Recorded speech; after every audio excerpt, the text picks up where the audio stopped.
Hi అండి అందరికీ. అందరూ ఎలా ఉన్నారు? నేనైతే చాలా చాలా బాగున్నాను. మీరెలా ఉన్నారో కామెంట్ చేయండి ఫ్రెండ్స్. ఈరోజు నేను కొంచెం కొత్తగా, రుచిగా, కమ్మగా ఉండేలాగా ఎండుమిర్చితో చికెన్ ఫ్రై ఎలా చేయాలో చూపిస్తాను. చాలా చాలా బాగుంటుంది. ఇది కొత్తగా చాలా రుచిగా ఉంటుందండి. తప్పకుండా ఇలా ఒకసారి ట్రై చేయండి. ఎప్పుడు ఒకేలాగా కాకుండా ఇలా ట్రై చేయండి. మళ్ళీ మళ్ళీ ఇలాగే చేసుకుంటారు. అంత బాగుంటుంది. దీనికోసం ముందుగా ఎండుమిర్చిని నానబెట్టేసుకోవాలండి. కర్రీకి తగ్గట్టుగా అరకిలోకి ఒక 10-15 అయితే సరిపోతుంది. మనం కారం వేయమండి. ఇదే మొత్తం కారం సరిపెట్టుకోవాలి. దానికి తగ్గట్టుగా మీరు మిర్చి అనేది నానబెట్టేసుకోవాలి. నేనొకైతే 15 అయితే నానబెట్టేసుకున్నాను. ఇవి ఒక హాఫ్ అన్ అవర్ ముందు నానబెట్టేసుకుంటే సరిపోతుంది. అవే వాటర్ వేసేసుకొని నానబెట్టుకున్న వాటర్ వేసేసుకొని ఇలా క్రీమీగా అయ్యేలాగా మిక్సీ అయితే పక్కకు పెట్టేసుకోవాలి. తర్వాత స్టవ్ వెలిగించి ప్యాన్ పెట్టేసుకొని అందులోకి 2 టేబుల్ స్పూన్ల ఆయిల్ వేసేసుకోవాలి.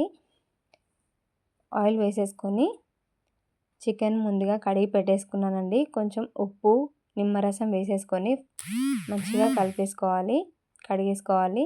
తర్వాత ఇది ఆయిల్లోకి వేసేసుకొని వాటర్ అన్నీ ఎగిరిపోయేంత వరకు ఫ్రై చేసేసుకోవాలి.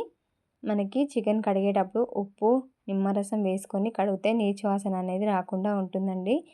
చాలా టేస్టీగా ఉంటుంది కర్రీ కూడా. ఇందులోకి ఫస్ట్ మనం పసుపు, అల్లం వెల్లుల్లి పేస్ట్ అలాంటివి ఏమీ వేయకుండా డైరెక్ట్గా చికెన్ వేసేసుకొని వాటర్ అంతా ఎగిరిపోయేంత వరకు ఫ్రై చేసేసుకోవాలి. ఇలా కలిపేసుకొని మూత పెట్టి మనం కుక్ చేసుకుంటే వాటర్ అనేది బయటికి వస్తుంది. ఆ వాటర్ తోటే మనకి చికెన్ అనేది ఉడుకుతుందండి. చూసారా వాటర్ అన్నీ ఎలా వచ్చాయో? ఇలా వాటర్ అన్నీ వస్తూ ఉంటాయి. మనం తీస్తూ అది వాటర్ అన్నీ అయిపోయేంత వరకు కలుపుతూనే ఉండాలి. అప్పుడైతేనే చికెన్ అనేది ఉడుకుతుంది. మళ్ళీ ఇందులోకి మనం వాటర్ ఏమీ యాడ్ చేయం కాబట్టి ఈ వాటర్ తోటే ఉడికిపోతాయి. ఇలా ఉడికిన దాంట్లోకి కొంచెం పసుపు, కొంచెం ఉప్పు వేసేసుకోవాలి. ఉప్పు చాలా కొంచెమే వేస్తున్నాను, ఎందుకంటే లాస్ట్లోకి మళ్ళీ వేస్తాం కాబట్టి. ఇలా వేయించుకోవాలండి చక్కగా. చికెన్లో నుంచి వాటర్ అనేది వస్తూనే ఉంటాయి మనం కలుపుతూ ఉంటే. మనం మూత పెడతాం కాబట్టి మూత పెడితే చికెన్లో నుంచి వాటర్ అనేది ఊరుతాయి కదా, ఆ వాటర్ తోటే చికెన్ అనేది చక్కగా కుక్ అవుతుంది. ఇలా మనం తీస్తూ కలుపుతూనే ఉండాలి చికెన్ ఉడికేంత వరకు. చూసారా వాటర్ అన్నీ అయిపోయి ఆయిల్ సపరేట్ అవుతూ ఉంటుంది. ఒకసారి ఉడికిందో లేదో చూపిస్తున్నాను చూడండి, ఎంత చక్కగా ఉడికిపోయిందో. మనం వాటర్ అసలు ఏమీ యాడ్ చేయలేదు, ఆ వాటర్ తోటే ఉడికిపోతుంది. తర్వాత ఒక పెద్ద ఆనియన్ కట్ చేసుకొని వేసేసుకోవాలి. కొంచెం పచ్చిమిర్చి వేసుకోవాలి.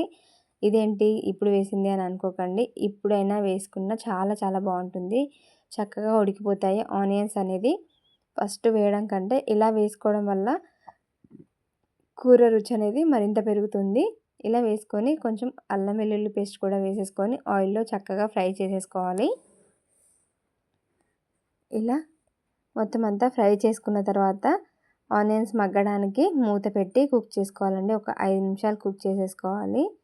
చూసారా ఆనియన్స్ మనం కలుపుతుంటేనే మగ్గిపోయాయి. ఇంకొంచెం మగ్గడానికి మూత పెట్టి ఒక 2 నిమిషాలు కుక్ చేసుకోవాలి. మూత తీసి చూస్తే ఆనియన్స్, చికెన్ అనేది చక్కగా ఉడికిపోయి ఆయిల్ అనేది సపరేట్ అవుతూ ఉంటుంది. మనం ఈ కర్రీ చేసేటప్పుడు ఇలా అట్లకాడ యూస్ చేయాలండి. మనకి పేస్ట్ వేస్తాం కదా, ఎండుమిర్చి పేస్ట్ వేస్తాం కదా, అడుగు పట్టేస్తుంది. అప్పుడు ఈ గంటెతో కలుపుతూనే మనకి కూర అనేది చక్కగా ఫ్రై చేసుకోవచ్చు. ఇలా వేసుకొని ముందుగా మనం మిక్సీ పట్టుకున్న పేస్ట్ ఉంది కదా, ఇందులోకి అయితే వేసేసుకోవాలి. ఇందులోకి మనం వాటర్ అనేది ఏమీ యాడ్ చేయము కదండి, చక్కగా కలిపేసుకోవడమే. అడుగు పట్టకుండా మనం చూసుకుంటూ కలిపేసుకోవాలి. ఇందులో మనం ఎండుమిర్చి వేసేటప్పుడు వాటర్ వేసి పడతాం కదా, అది మొత్తం దగ్గరికి అయ్యేంత వరకు ఫ్రై చేసేసుకోవాలి.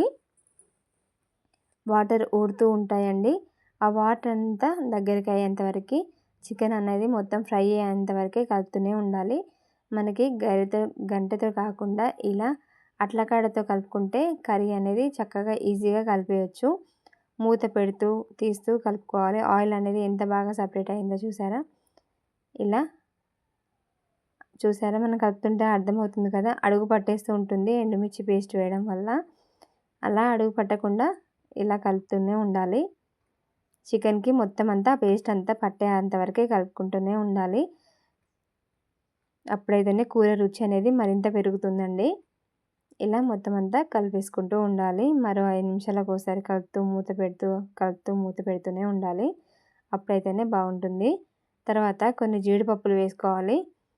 ఇది లాస్ట్‌లో మనం దించే ముందు జీడిపప్పు పలుకులు వేసుకొని కొంచెం ధనియాల పొడి, కొంచెం మిరియాల పొడి, వేయించి పెట్టుకున్న మిరియాల పొడి, ఉప్పు మనం ఫస్ట్‌లో కొంచెమే వేసుకున్నాం కాబట్టి ఉప్పు కూడా రుచికి తగినంత వేసేసుకొని, కొంచెం గరం మసాలా, కొంచెం ధనియాల పొడి ఇవన్నీ వేసేసుకున్న తర్వాత కొంచెం కొత్తిమీర వేసేసుకొని లాస్ట్‌లో కలిపేసుకోవాలి. ఎందుకంటే ఇవన్నీ వేసినాక ఎక్కువసేపు ఉంచితే ఘాటు అనేది పెరుగుతుంది. అడుగు పట్టేస్తుంది మసాలా వేయంగానే. అలా కాకుండా ఎంత మంచిగా ఫ్రై అయిన తర్వాత చివరిలో వేసేసుకొని కొత్తిమీర వేసేసుకొని కొంచెం లైట్‌గా 1 టేబుల్ స్పూన్ నెయ్యి యాడ్ చేసేసుకోవాలండి. దీనివల్ల కూర రుచి అనేది కమ్మగా ఉంటుంది. కొంచెం ఘాటు తెలవకుండా ఉంటుంది. మనం పచ్చిమిర్చి వేసాం కదా, ఆ ఘాటు తెలవకుండా ఉండడానికి లాస్ట్‌లో కొంచెం నెయ్యి వేసేసుకుంటే కూర రుచి అనేది మరింత పెరుగుతుంది. టేస్ట్ చాలా చాలా బాగుంటుందండి. పప్పుచారులోకైనా, సైడ్ డిష్‌కి, సాంబార్లోకైనా చాలా చాలా టేస్టీగా ఉంటుందండి. చూసారా ఎంత కలర్ఫుల్‌గా ఉందో. తప్పకుండా ట్రై చేయండి ఈ కొత్త రెసిపీ అనేది. వీడియో నచ్చితే లైక్ చేయండి, షేర్ చేయండి, కామెంట్ చేయండి friends. Thanks for watching. Bye bye.